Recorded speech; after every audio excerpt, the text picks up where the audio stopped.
Everyone, welcome to SP with biology classes. जैसा कि आप जानते हैं, हम लोग यहाँ पर 9th क्लास की साइंस कर रहे हैं। आप किसी भी बोर्ड से हो तो हमारे चैनल से आप जुड़ सकते हैं। हमारे चैनल को सब्सक्राइब करें क्योंकि हम लोग यहाँ पे एनसीईआरटी कोर्स कंप्लीट कर रहे हैं। आज का हम लोग का 9th का जो चैप्टर है, चैप्टर नंबर 5 है, अध्याय 5 है। और अध्याय का नाम जो है वो जीवन की मौलिक इकाई। क्या है जीवन की मौलिक इकाई? तो हम लोग जीवन की मौलिक इकाई के बारे में समझते हैं।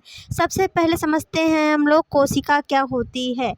ठीक, कोशिका क्या होती है? तो मनुष्य का जो शरीर होता है वो बहुत सारी कोशिकाओं से मिलकर के बना हुआ होता है। अब हम लोग समझेंगे आखिर कोशिका को खोजा किसने था।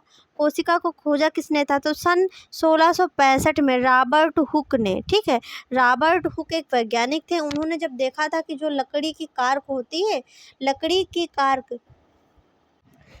की कार्क को सूक्ष्मदर्शी से देखा था। ठीक है, वो भी सूक्ष्मदर्शी कैसी थी? सूक्ष्मदर्शी रॉबर्ट हुक की स्वयं की बनाई हुई अनगढ़ी सूक्ष्मदर्शी थी। ठीक, तो लकड़ी की कार्क को सूक्ष्मदर्शी की सहायता से देखा तो उनको वह क्या, कार्क मधुमक्खी के छत्ते, जैसे आपने मधुमक्खी को देखा होगा तो मधुमक्खी जहाँ पे छत्ते लगाती तो उसमें क्या छोटे छोटे कोठरी नुमा क्या होती, संरचनाएं होती हैं। तो उन्हें क्या, वो कार्क कैसी दिखाई पड़ी? मधुमक्खी के छत्ते के समान दिखाई दी थी, जिसमें उन्होंने अनेक छोटी छोटी कोठरियाँ देखी थी। छोटी छोटी क्या होती हैं? कोठरियाँ होती हैं, और जिनका नाम क्या था? सेलुला। ठीक है, जो छोटी छोटी कोठरियाँ थी उनका नाम सेलुला था। और उन्हीं के सेलुला के नाम पर ही उन्होंने क्या, कोशिका का नाम, रॉबर्ट हुक ने कोशिका का नाम क्या रखा था? सेल रखा था। क्या रखा था? सेल रखा था। ठीक, सेल नाम दिया था। इस प्रक्रिया में उन्होंने क्या, अपनी स्वयं की बनाई हुई सूक्ष्मदर्शी का प्रयोग किया था। ऐसे सेल की संरचना होती है। ठीक है, अब वैज्ञानिक देख लेते हैं, कुछ महत्वपूर्ण वैज्ञानिक देख लेते हैं, वर्ष देख लेते हैं और खोज देख लेते हैं। तो देखिए, रॉबर्ट हुक ने 1665 में कोशिका की खोज की। लीवनहॉक ने 1670 में एक कोश की जंतु, ठीक है, एक कोश की जंतु की खोज की। पादप व जीवाणु को सूक्ष्मदर्शी से देखा था। मार्सेलो मालपीगी ने 1671 में पादप कोशिकाओं का क्या किया था? अध्ययन किया था। विल्सन ने 1770 में संयुक्त सूक्ष्मदर्शी का निर्माण किया था। ठीक है, संयुक्त सूक्ष्मदर्शी का निर्माण किया था।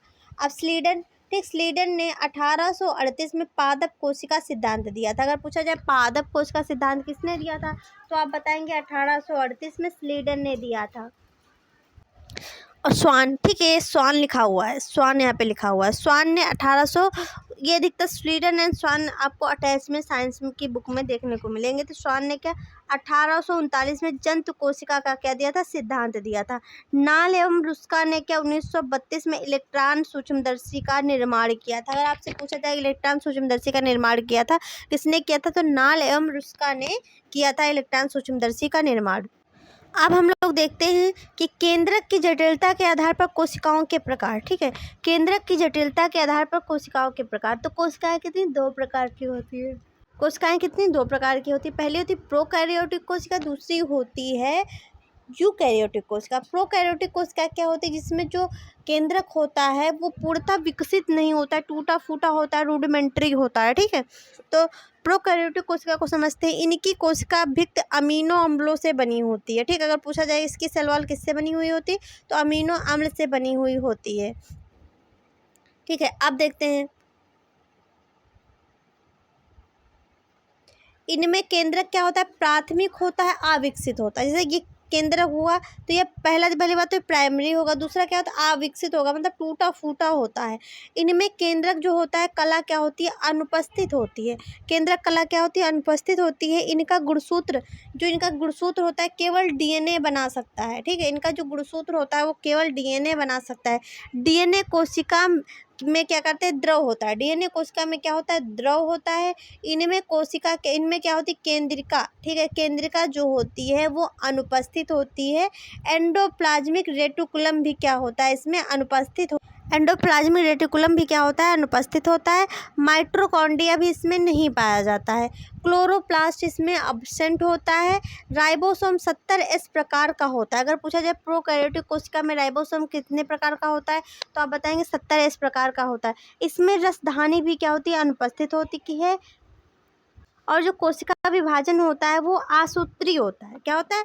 आसूत्री होता है। इसके एग्जाम्पल अगर देखें तो क्या होते हैं? जीवाणु होते हैं और शैवाल होते हैं। अब हम लोग समझते हैं यूकैरियोटिक कोशिका, ठीक है।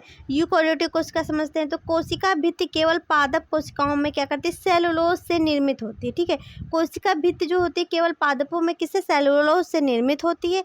केंद्रक इसमें पूर्ण विकसित पाया जाता है। यूकैरियोटिक कोशिकाओं में जो केंद्रक पाया जाता है वो पूर्णतः विकसित पाया जाता है, ठीक है। और इसमें केंद्रक कला अनुपस्थित होती है, केंद्रिका भी क्या होती है, अनुपस्थित होती है।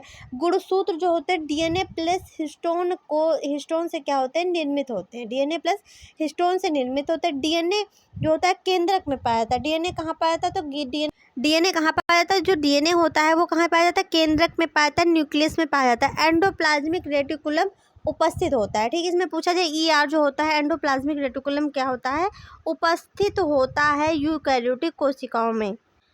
और देखते हैं कि इसमें माइटोकॉन्ड्रिया भी उपस्थित होता है, प्रेजेंट होता है। माइटोकॉन्ड्रिया जो होता है वो प्रेजेंट होता है। और क्लोरोप्लास्ट जो होते हैं केवल पादप कोशिकाओं में उपस्थित होते हैं, ठीक है। क्लोरोप्लास्ट का मतलब आप जानते हैं कि क्लोरोप्लास्ट जो होता है केवल क्या होता है, पादप कोशिकाओं में उपस्थित होता है। राइबोसोम देखो प्रोकैरियोटिक कोशिकाओं में 70 एस प्रकार का था और यूकैरियोटिक कोशिकाओं में 80 एस प्रकार का होता है। रसधानी केवल पादप कोशिकाओं में उपस्थित होती है, ठीक है। रसधानी जो होती है वो केवल पादप कोशिकाओं में उपस्थित होती है। अभी हम लोग एक एक को बाद में समझेंगे टॉपिक के माध्यम से, जैसे आप रसधानी को समझोगे, कोशिका को समझोगे, क्लोरोप्लास्ट को समझोगे, ठीक है। और समसूत्री असूत्री विभाजन, क्योंकि ये हमारे क्या है, पार्ट जो चैप्टर है उसका हिस्सा है, तो उसको हम लोग टॉपिक वाइज समझते हैं। तो कोशिका विभाजन जो होता है इसमें कैसा होता है, समसूत्री होता है और अर्धसूत्री प्रकार का होता है। एग्जाम्पल इसका समझ लेते हैं, जंतु व पादप कोशिकाएं होती हैं। अब हम लोग एनसीईआरटी में जो प्रयोग दिए हुए हैं, तो प्रयोग नंबर पहला हम लोग समझते हैं कि देखो प्याज की झिल्ली को क्या करेंगे, निकाल कर, पहले क्या करेंगे, प्याज की झिल्ली को निकाल लेंगे, फिर कांच की स्लाइड पर पड़ी जल की बूंदें, ठीक है। कांच की स्लाइड पर जो जल की बूंदें पड़ी होती हैं और उसको क्या करेंगे, पेंट ब्रश से क्या करेंगे, फैलाएंगे। पेंट ब्रश से फैलाएंगे।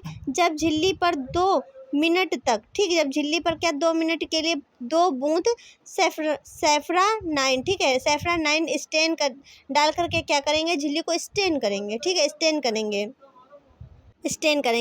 ठीक। स्टेन को गिराकर फिर क्या करेंगे, जो स्टेन है, जो स्टेन को गिराकर क्या करेंगे, उसको कवर स्लिप से क्या कर दिया जाता है, ढक दिया जाता है। ये आप प्रयोग जो है 10th और 12th फर्स्ट ईयर में, और आप जब बीएससी ग्रेजुएशन लेवल पे जाएंगे तो वहाँ आपको सिखाया जाता है। इस और क्या, फिर देखो इस जो अस्थायी माउंट को क्या करते हैं, सूक्ष्मदर्शी को देखने पर क्या प्याज के झिल्ली की कोशिकाएं दिखती हैं। सबसे पहले क्या करेंगे, प्याज होगा, उसके जो इस प्याज होगा, ठीक है, इसकी झिल्ली निकाल लेंगे। झिल्ली पर क्या करेंगे, 2-3 बूंद पहले स्लाइड जो होती है कांच के, से 4 कोने की स्लाइड होती है, इस पर रखेंगे। इसमें 1 या 2 बूंद पानी की डालेंगे, जल की बूंद डालेंगे, फिर पेंट ब्रश से इसको क्या करेंगे, फैलाएंगे झिल्ली को। फिर झिल्ली को क्या 2 मिनट के लिए क्या सेफ्रानाइन होता है, ठीक है, और फार्मेलिन में भी क्या किया जाता है, इसको स्टेन किया जाता है। फिर जो स्टेन की हुई झिल्ली है उसको क्या करेंगे, स्लाइड पर गिरा लेंगे। फिर स्लाइड को क्या कर देंगे, कवर कर देंगे। स्लाइड को क्या कर देंगे, कवर स्लिप से क्या कर देंगे, ढक देंगे। उसके बाद जब आपकी स्लाइड तैयार हो जाती है तब इसको क्या करते हैं, सूक्ष्मदर्शी से देखते हैं। यहाँ पर आपको प्याज की जो कोशिकाएं हैं वो दिखाई देंगी। समसूत्री और अर्धसूत्री विभाजन यहाँ पर आपको भी दिखाई देगा।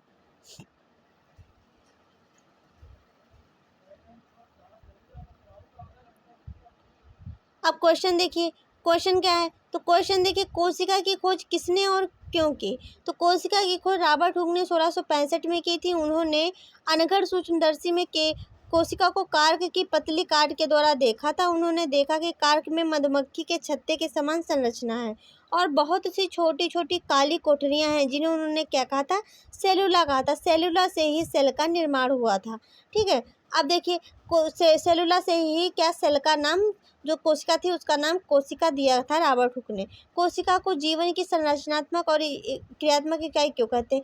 अनेक जीवों का शरीर केवल एक कोशिका से बना होता है, ठीक। बहुत सारे जीव होते हैं जिनका जो शरीर होता है केवल एक कोशिका से बना होता है। बहुत सारे जो जीव होते हैं उनका जो मतलब यानी कि शरीर होता है बहुत सारी कोशिकाओं से मिलकर के बना हुआ होता है, ठीक है।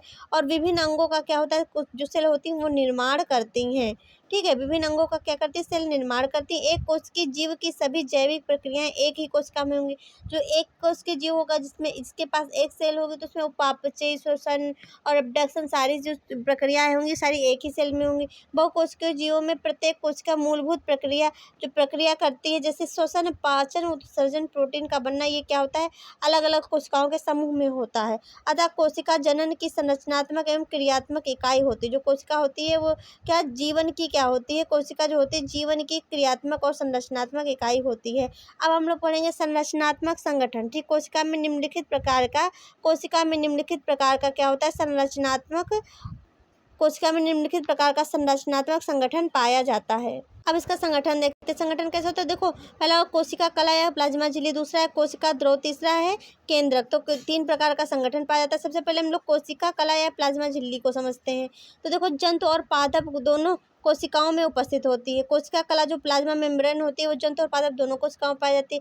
कोशिका की बाहरी परत का आवरण जो होता है 75 एंगस्ट्रॉम मोटी लचीली जीवित अर्धपारगम क्या होती है, झिल्ली होती है। यह 3 स्तर से मिलकर के बनी होती है, प्रोटीन, लिपिड और प्रोटीन। ठीक, प्रोटीन, लिपिड और प्रोटीन से मिलकर के बनी हुई होती है। कार्य देखते हैं इसके। कार्य क्या होता है, रक्षात्मक। ठीक, जो प्लाज्मा मेम्ब्रेन होती है वो रक्षात्मक आवरण का निर्माण करती है, कोशिका को निश्चित एक आकार प्रदान करती है, कोशिका द्रव के बाहरी पर्यावरण से क्या करती है, अलग करती है, पारेगम झिल्ली का कार्य करती है।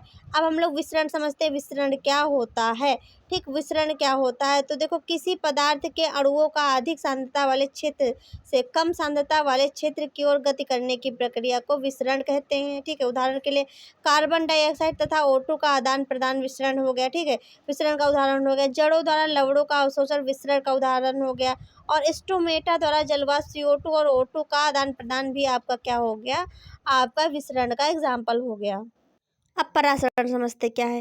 देखो अर्धपारगम झिल्ली से होकर जल या विलायक के अणुओं का कम सांद्रता के विलयन से अधिक सांद्रता, कम सांद्रता का मतलब है कम गाढ़ा विलयन से क्या ज़्यादा गाढ़े विलयन की तरफ क्या करते हैं, गति करना क्या कहलाता है, परासरण कहलाता है। उदाहरण के लिए मूल रोमों द्वारा जल का अवशोषण करना, किशमिश का जल या दूध में डालने पर क्या फूल जाना, अंगूर का संतृप्त विलयन डालने पर क्या होते हैं, पिचक जाना। जब अंगूर को संतृप्त गाढ़े विलयन में डालोगे तो क्या होता है, अंगूर पिचक जाते हैं। जैसे कि देखिए ये तनु विलयन है, इधर से जब इधर जाएंगे तो ये गाढ़ा विलयन है। ठीक है, जब तनु से क्या गाढ़े की तरफ जाते हैं तो वही क्या होता है, परासरण होता है। परासरण और विसरण में अंतर देख लेते हैं क्या दिए हुए हैं। तो विसरण देखो ठोस, द्रव, गैस तीनों में होता है, और जो परासरण होता है केवल द्रव में होता है। और विसरण देखो अर्धपारगम झिल्ली की आवश्यकता इसमें नहीं होती, इसमें अर्धपारगम झिल्ली की आवश्यकता होती है। ठीक है, और नंबर 3 देखते हैं। पदार्थ के अणु अधिक सांद्रता से कम सांद्रता की ओर गति करते हैं। इसमें क्या होता है, केवल विलायक के अणु हल्के घोल से गाढ़े घोल की ओर क्या करते हैं, गति करते हैं। अब हम लोग समझते हैं परासरण का महत्व। ठीक है, परासरण का महत्व तो मिट्टी के कणों से जल का अवशोषण परासरण की प्रक्रिया कहलाती है। जब मिट्टी के कणों से क्या होता है, जल का अवशोषण किया जाता है तो वह क्या परासरण की क्रिया कहलाती है। ये पौधों में आप देखते हैं जब जड़ें करती हैं। परासरण के कारण पादप कोशिकाओं में स्फीति हो जाती है, यानी पत्ते, तने और पुष्प में क्या होती है, आकृति में रहते हैं। ठीक है, और परासरण के कारण सभी कोशिकाएं स्फीति में रहती तथा जो स्फीत अवस्था में क्या होती है, कोशिकाएं वृद्धि करती नहीं। कोशिकाएं क्या लंबे लंबे पेड़ बढ़ते ही चले जाए, रुके ही नहीं। ठीक है, फल बढ़ता ही चला जाए, रुके ही नहीं। तो एक आकार को प्रदान करना, एक सीमा को नियमित करना। ठीक है, रंध्रों का खुलना तथा बंद होना स्फीति का भाग होता है। पौधों में जल का चालन परासरण की प्रक्रिया होती है। अब हम लोग प्रयोग नंबर 2 क्रियाकलाप 2 समझते हैं क्या है। देखिए किशमिश को जल में रखते हैं तथा अंगूर को क्या करेंगे, चीनी के गाढ़े विलयन में रखकर 3 से 4 घंटे बाद देखते हैं कि किशमिश फूलती है, क्योंकि उसमें परासरण की क्रिया होती है, और अंगूर का पिचकना जो होता है बाह्य परासरण कहलाता है। तो यहाँ तक हम लोगों ने अपना चैप्टर जो कंप्लीट कर लिया है। अगले क्लास में हम लोग समझेंगे कोशिका भित्ति क्या होती है। अगर आपको हमारी क्लास अच्छी लगी तो मेरे चैनल को लाइक, शेयर एंड सब्सक्राइब करें। मिलते हैं नेक्स्ट क्लास में। Thanks for watching.